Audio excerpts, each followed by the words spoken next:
기도하겠습니다. 아버지 하나님, 지난밤에 단잠의 복을 주시고 이 새벽에 주님을 생각하여 엎드리게 하시니 감사합니다. 오늘도 아버지 하나님 주시는 은혜와 힘이 필요합니다. 주님, 기도하는 저희들의 기도의 소리들을 응답해 주시고 또 이 새벽에 저희들을 만져주셔서 이 하루도 주가 주신 힘으로 승리하도록 은혜 베풀어 주옵소서. 말씀 앞에 겸허히 무릎 꿇게 싸우니 주시는 말씀 진리로 받고 그 말씀대로 살아갈 마음의 소망도 주셔서 오늘도 말씀이 말씀되는 능력을 체험하게 은혜 베풀어 주옵소서. 예수님 이름으로 간절히 소망하며 기도하옵나이다. 아멘. 하나님 말씀은 이사야 57장 1절로 6절 말씀까지 다 같이 합독하도록 하겠습니다. 의인이 죽을지라도 마음에 두는 자가 없고 진실한 이들이 고도감을 당할지라도 깨닫는 자가 없도다. 의인들은 악한 자들 앞에서 불려 가도다. 그들은 평안에 들어간다니 바른 길로 가는 자들은 그들의 침상에서 편히 쉬리라. 무당의 자식, 간음자와 음자의 자식들아, 너희는 가까이 오라. 너희가 누구를 희롱하느냐? 누구를 향하여 입을 크게 벌리며 혀를 내미느냐? 너희는 패역의 자식, 거짓의 후손이 아니냐? 너희가 상수리 나무 사이 모든 푸르나무 아래에서 음욕을 피우며 골짜기 가운데 바위 틈에서 자녀를 도살하는도다. 골짜기 가운데 매끄러운 돌들 중에 내 몫이 있으니 그것들이 곧 내가 제비 뽑아 얻은 것이라. 또한 내가 전제와 예물을 그것들에게 드리니 내가 어찌 위로를 받겠느냐. 아멘. 요즘 많이 줄었지만 한국 서울을 방문하는 외국인들이 서울의 야경을 보면서 깜짝 놀라는 것이 있는데 다름 아닌 그 서울을 밝히고 있는 십자가 탑입니다. 한국의 대부분의 교회는 하나같이 높은 종탑을 세우고 그 위에 십자가를 내걸고 있습니다. 왜 교회는 예배당 위에 십자가를 세워 놓는 것일까요? 그것은 우리 기독교의 가장 위대하고 핵심적인 메시지가 십자가이기 때문입니다. 예배당 위에 십자가를 세워 놓는 것은 우리는 오로지 예수님께서 십자가에서 흘리신 보혈의 은혜로 구원받은 백성들이며 예수님의 십자가 정신을 실천하며 살고자 하는 공동체입니다 하는 것을 고백하는 것과 같은 것입니다. 그런데 여러분, 과연 현대 기독교인들이 십자가 영성을 가지고 살고 있느냐 하는 것에 대해서는 그렇다고 인정할 수 없다는 것이 우리의 솔직한 현실인 것을 부인할 수 없습니다. 사실 예배당 위에 십자가를 세우든 안 세우든 그것은 중요한 문제가 아닙니다. 정말 중요한 것은 우리가 예수님의 십자가의 사랑과 십자가의 가치와 십자가 영성으로 살고 있느냐 하는 것이 정말 중요합니다. 성도들이 그 십자가 아래 모여서 예수님을 높이 부르고 십자가를 뜨겁게 찬양을 하지만 그 예수님이 내 인생의 전부인 것처럼 말은 하지만 예배당을 나서면서 여전히 자기 중심적이고 자신의 이익을 위하여 예수님의 십자가 정신과는 무관하게 살고 있다면 그것은 십자가를 허상으로 세우는 것, 다시 말하면 십자가를 허상으로 달고 다니는 가짜 교인일 수 있습니다.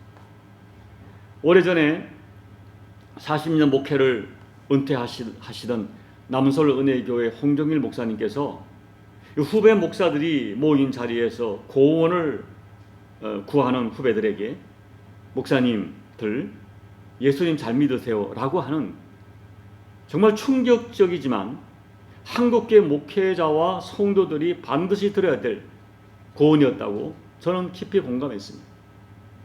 우리는 진심으로 예수님을 잘 믿어야 됩니다. 제대로 믿어야 됩니다. 여러분, 언젠가 그날에 예수님 만날 때에 내가 너희를 도무지 알지 못하니 불법을 행하는 자들아 내게서 떠나가라고 내어 쫓길 사람이 있다고 주님이 직접 말씀하셨기 때문입니다. 그렇게 우리가 입술로 주여 주여 부르지만 주님은 내가 너를 모른다, 이 불법을 행하는 자들아 라고 말씀하신다면 우리가 얼마나 비참하게 되겠어요? 얼마나 비극적이겠어요? 여러분, 오늘 말씀에는 하나님을 섬긴다 하면서도 사실은 하나님과 관계없는 거짓 신자들, 그들의 모습을 하나님께서 이사야 선지자를 통하여 통렬하게 책망하고 계십니다. 저는 오늘 본문을 통해서 거짓 성도들, 거짓 신자들의 특징을 두 가지만 말씀을 드리려고 합니다. 첫째, 거짓 신자들은 진실한 의인을 싫어하고 마음 씀씀이가 냉정합니다. 1절을 보면 의인이 죽을지라도 마음에 두는 자가 없고 진실한 이들이 거두어감을 당할지라도 깨닫는 자가 없도다라고 했습니다. 이 말씀은 당시의 이 하나님의 백성들, 성도들의 심령이 얼마나 타락하고 얼마나 무심한지를 보여주는 말씀입니다. 당시 보면 악한 왕이나 정치인들이 의로운 사람들을 핍박하고 심지어 죽이는 일이 빈번했습니다. 자기들에게 하나님의 메시지를, 책망하는 메시지를 전할 때 듣지를 못하는 것입니다.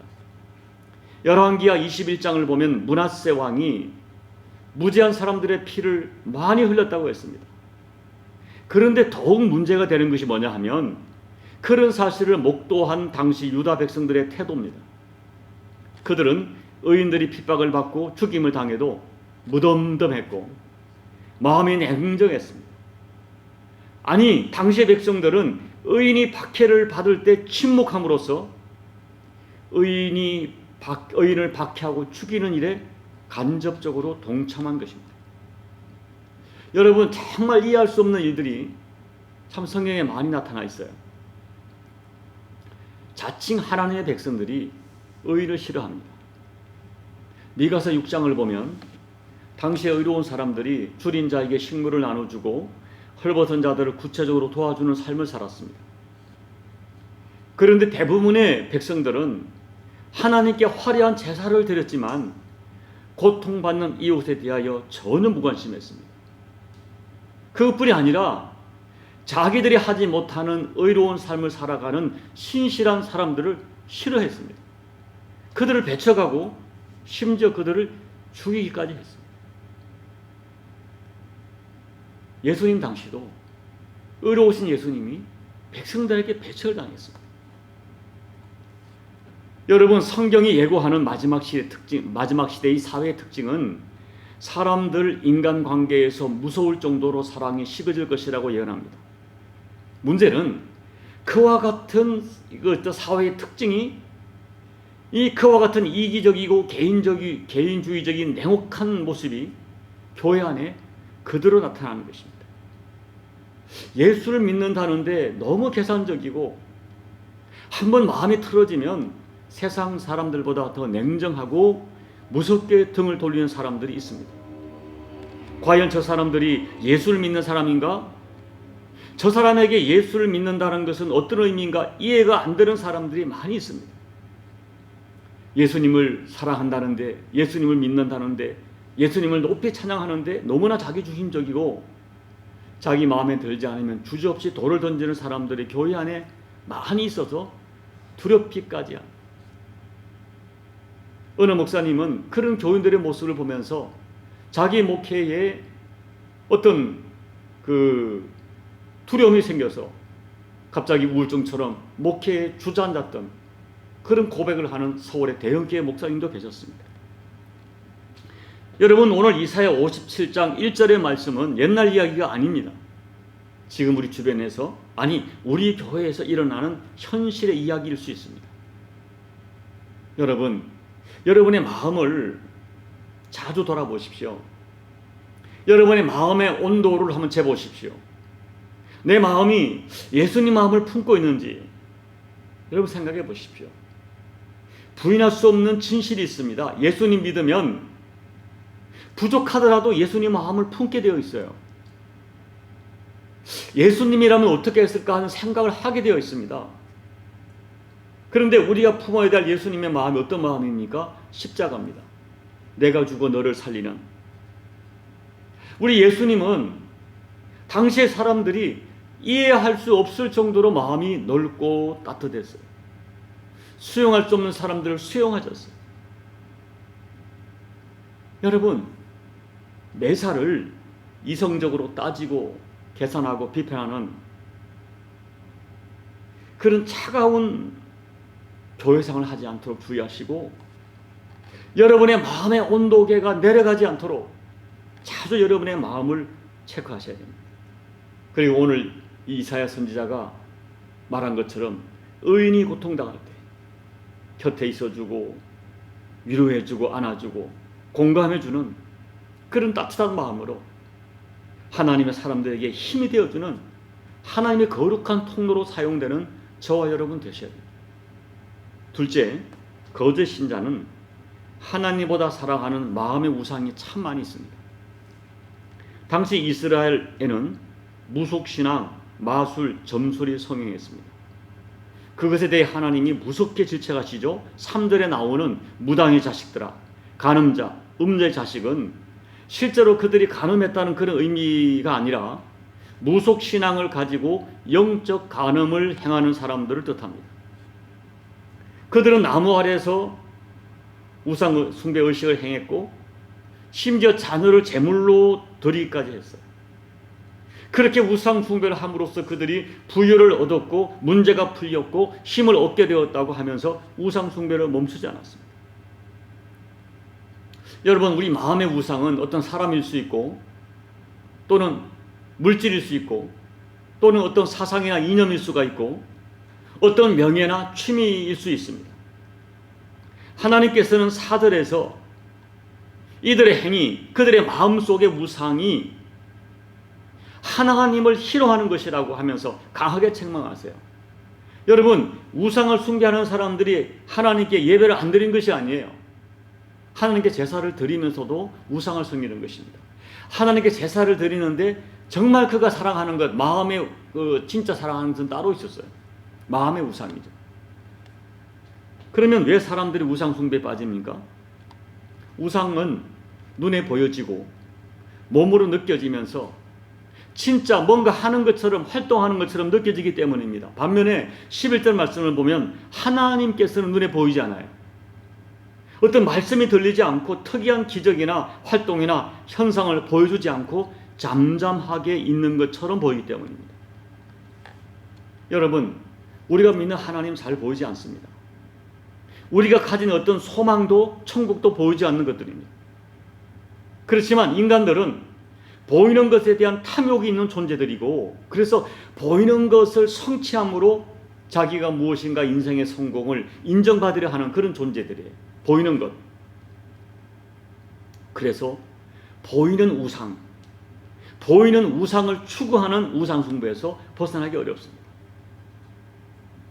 그래서 이런 유다 백성을 향해서 주님이 하신 말씀이 13절, 내가 부르짖을 때에 내가 모은 우상들에게 너를 구원하게 하라. 그것들은 다 바람에 날려가겠고 기온에 불려갈 것이로되 나를 의뢰하는 자는 땅을 차지하겠고 나의 거룩한 산을 기업으로 얻으리라 말씀하세요. 이 말씀은 이런 말씀이세요. 너희들이 온갖 정성을 들여서 복을 구하고 너희 우상들에게 부르짖는데 과연 그 우상들이 너희들을 구원하는가 한번 보자 말씀합니다. 그것들은 다 바람에 날려가는 것이고 기온에 불려갈 것이다. 너희가 지금 뭔가 막 정성을 들이고 막 그 마음을 쏟고 있는 그 우상들이 결국 다 바람에 날려갈 것이고 날아가 버릴 것들, 지나지 않는다는 말씀을 하는 거예요. 오직 나를 의뢰하는 자가 땅을 차지하겠고 나의 거룩한 산을 기업으로 얻으리라 말씀합니다. 여러분, 오늘 그렇다면 오늘 우리는 어떤 눈에 보이는 우상을 섬기거나 점을 치거나 뭐 자식을 제물로 드리는 그런 극한이라 하지 않죠. 그러나 오늘 여러분, 왜 우리가 예수를 믿는데 마음에 평안이 없을까요? 그것은 하나님보다 더 사랑하는 마음의 우상이 있기 때문입니다. 내가 있는 마음의 우상들이 내 소원처럼 채워지지 않기 때문에 그렇습니다. 내 마음의 우상들이 있고 그것들이 내 인생의 진정한 의미고 그것들이 나에게 힘을 준다고 생각하고 있는데 생각만큼 채워지지 않기 때문에 마음의 우상이 내 마음대로 안 되기 때문에 마음의 평안이 없어요. 그러나 근본적인 원인은 하나님이 내 인생에 진짜 의뢰하는 내 인생의 진정한 하나님이 아니라 마음의 우상이 내 인생의 진정한 힘이고 위로라고 생각하기 때문에 그렇습니다. 그러나 우리 인생을 살아갈 진짜 힘은 우상이 절대 주지 못합니다. 여러분, 하나님을 떠난 인생은 필연적으로 마음의 우상이 있습니다. 그 사람일지 돈일지 뭘지 모르지만 마음의 우상이 분명히 있어요. 그 마음의 우상 때문에 하나님을 멀리하게 되고 결국 인생에 망하게 되는 것이죠. 그것이 오늘 유다 백성들의 비극이었어요. 하나님을 섬기는 제사를 드리는데 하나님이 진짜 그들의 마음에 가장 소중한 가치가 아니었어요. 하나님은 그것을 아시고 너희가 나를 지금 희롱하고 있다고 무섭게 책망합니다. 이제 말씀을 정리합니다. 저는 오늘 거짓 신자들의 특징을 두 가지 말했어요. 거짓 신자들은 마음이 아주 냉정하고 이기적이고 계산적입니다. 둘째는 마음의 우상이 진짜 섬기는 신이 마음에 따로 있어요. 그 유다 백성들을 바라보시는 하나님의 마음이 너무 아프신 거예요. 하나님을 예배하고 제사를 드리면서 왜 이렇게 마음들이 냉정하고 이기적인지, 그리고 의인들이 받는 고난에 대하여 왜 이렇게 무관심한지 하나님 마음이 아프신 거예요. 그리고 하나님을 섬긴다고 제사를 드리는데 그들의 마음 중심에는 하나님보다 그들의 마음 우상이 더 소중한 것 하나님이 아셨어요. 그래서 마음이 아프신 거예요. 여러분, 오늘 이 새벽에 진지하게 여러분 자신의 마음을 점검해 보십시오. 여러분 스스로 속지 않도록 혹시 내 마음에 우상이 있는지 정직하고 진지하게 살펴서 빨리 정리하셔야 돼요. 그리고 여러분, 예수를 믿는 여러분의 마음이 정말 예수님의 마음을 품도록 마음의 온도가 내려가지 않도록 자꾸 체크하셔야 돼요. 오늘 하나님께서는 이사야 선지자를 통하여 당시 유다 백성들의 마음을 아주 통렬하게 책망하십니다. 이 책망 앞에 우리 자신을 깊이 살펴보시고 부디 저와 여러분 마음이 정말 하나님을 섬기는 마음, 내 마음속에 정말 주님이 계시고 내 안에 계신 주님 때문에 내 마음의 온도가 늘 따뜻한 그런 진짜 성도의 삶을 살아가시는 저와 여러분 꼭 되시기를 예수님 이름으로 축복합니다. 아멘. 우리 찬송가 463장을 찬양하겠습니다. 신자 되기 원합니다. 진심으로 신자 되기 원합니다. 진심으로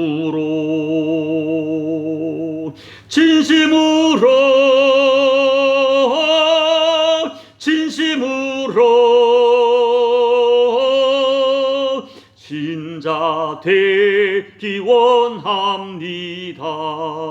진심으로 사랑하기 원합니다. 진심으로 사랑하기 원합니다. 진심으로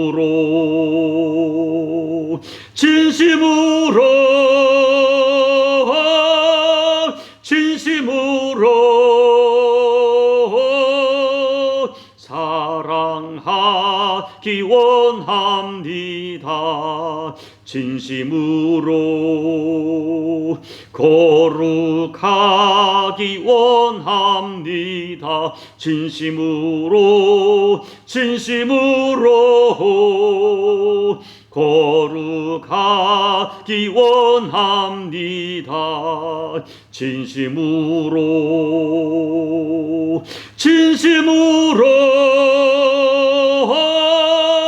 진심으로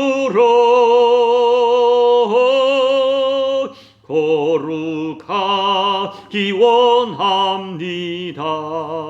진심으로 예수 닮기 원합니다. 진심으로 예수 닮기 원합니다. 진심으로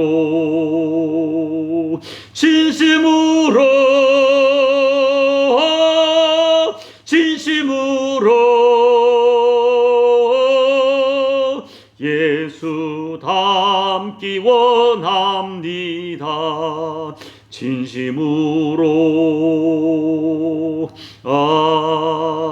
아멘. 하나님 아버지, 하나님 앞에 제사를 드리고 예배를 드리면서 하나님을 아버지라 부르고 하나님을 유일하신 하나님으로 고백하면서도 유다 백성들의 마음은 너무나 냉정했고 너무나 계산적이고, 그리고 사실 그들의 마음 속에는 하나님보다 더 사랑하는 마음의 우상이 있었습니다. 그들의 마음은 진정한 마음의 중심은 세상의 부여였고 세상의 사람이었던 것 주님께서 아시고, 오늘 너희가 나를 희롱하느냐 책망하시면서도 가슴 아파하시는 이 아버지의 마음을 지나간 역사 속의 음성으로 듣지 않고 오늘 나에게 주시는 음성으로 들어 과연 나는 하나님 예수님의 마음을 품고 내가 믿고 있는 아버지 하나님, 내가 믿고 있는 예수님의 마음을 품고 내 마음의 온도가 따뜻한가, 예수님처럼 수용적인가, 내 마음을 점검하게 도와주시고, 그리고 솔직히 내 마음속에 진짜 사랑하는 것, 내가 가장 최고의 가치로 여기는 마음의 우상이 있지는 않은가, 자신의 마음을 정직하게 살펴서 오늘 이사야서 57장을 통한 하나님의 이 아픔이 우리들에게 진지하게 들려지는 복된 시간 될 수 있도록, 그리하여 내 마음의 우상이 정리되어지고 하나님 내 마음이 예수님이 기뻐하는 그 아름답고 따뜻한 마음이 될 수 있도록 은혜 베풀어 주옵소서. 예수님 이름으로 간절히 소망하며 기도하옵나이다. 아멘. 여러분, 오늘 이사야 57장의 말씀이 지나간 역사 속의 말씀이 아니라 오늘 나에게 주시는 말씀으로 받아서 여러분 마음을 진지하게 다시 한번 점검해 보십시오. 그리고 회개할 것 회개하시고 정리할 것 정리하시고 회복할 것 회복하는 그런 마음을 가지고 간절히 기도하시고, 우리 교회도 이 예수님의 마음을 품는 마음들이 따뜻하게 가득할 수 있도록 우리 서로에 중보해 주시고 그 나라와 민족과 열방을 위해 기도해 주시고, 여러분 각자의 개인 기도로 예배를 마무리하시고 돌아가시기 바랍니다. 기도하겠습니다. 아버지 하나님, 오늘 말씀을 통하여 저희를 깨워주심을 감사합니다. 하나님 아버지, 정말 이 당시 유다 백성들이 왜 이렇게 마음이 냉정한지, 이렇게 마음들이 식어져 있는지, 하나님 아버지, 의인이 고난을 당하고 주변 사람들이 고난을 당하고 누군가가 아픔을 당하고 누군가가 배고프고 누군가가 가슴 아리하고 슬퍼하는데 그들의 마음은 너무나 무관심하고 무덤덤했습니다. 그리고 아버지 하나님 예배를 드리고 여호와 이름을 부르고 찬양을 드리고 있지만은 그들의 마음속에 진짜 사랑하는 것, 그들의 마음이 진짜 원하는 것, 마음의 우상은 따로 있었다는 이 진실을 우리가 지나간 역사 속의 이야기로 듣지 않게 도와주시고, 오늘 나에게 주시는 말씀으로 받아 아버지가 다시 한번 우리 마음을 되돌아보게 도와주옵소서. 하나님, 내 마음에 너무나 이성적이고 지성적으로 세상적으로 계산적이고 너무나 무덤덤하고 쉬어져 있지는 않은지, 너무나 비판적이고 비난적이진 않은지 내 마음을 되돌아보게 도와주옵소서. 예수님의 마음, 십자가 영성을 마음에 품고 예수님처럼 아버지 누군가를 가슴에 품을 수 있는, 많은 사람이 돌을 던질지라도 나는 그 사람을 품을 수 있는 그 주님의 마음이 우리 마음이 될 수 있도록, 주님의 마음의 100분의 1이라도 1000분이라도 품고 아버지의 마음을 드러내며 예수님의 마음을 드러내는 저희들의 신앙 여정이 될 수 있도록, 나를 통하여 누군가에게 위로하고 격려하는 하나님의 사람의 마음이 될 수 있도록 주님 도와주십시오. 그리고 아버지 하나님, 내 마음을 정직하기를 원합니다. 내 마음에 우상이 있지는 않은지, 내가 정말 사랑하는 것, 내가 정말 가치를 가지는 것, 아버지 그것이 내 마음에 있지는 않은지, 하나님보다 더 사랑하는 것, 예수님보다 더 사랑하는 것, 그래 그것 때문에 속상하고 가슴 아프고 도무지 인생에 태어나지 못한 그 무엇이 있는지 자신의 마음을 되돌아보아서 다시 한번 하나님 앞에 정직한 영으로 내 마음의 우상이 정리되어지는 그런 복된 결단이 주어질 수 있도록 하나님 은혜 베풀어 주시옵소서. 그래야 오늘 주님 말씀하신 진정한 마음의 평안과 땅을 얻고 산을 얻고 하나님 나라를 얻어가는 진정한 하나님 나라 백성된 마음을 소유할 수 있도록 아버지 우리의 믿음이 실제 믿음이 될 수 있도록, 진짜 신자의 믿음이 될 수 있도록 우리의 마음을 권고하시고 우리 마음을 다듬어 주시고 우리 마음이 하나님 안에서 정리될 수 있도록 아버지 하나님 결단의 영으로 역사하여 주시옵소서. 아버지